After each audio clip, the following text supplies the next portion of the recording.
In today's video, I'll show you how to remove message button on Facebook.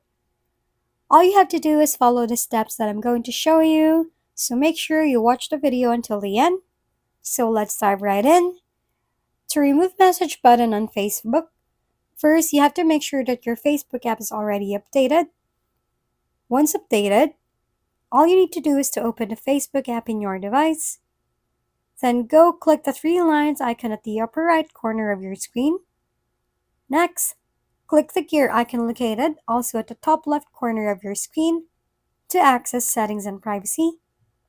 In here, go to audience and visibility section and go click the how people find and contact you. After that, go to messaging and toggle off the allow people and pages to message your page.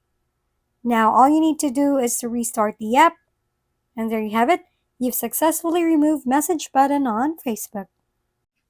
Thank you for watching. We hope this video helped you figure things out.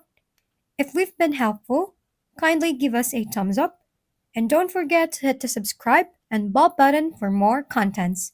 For any questions and suggestions, comment down below.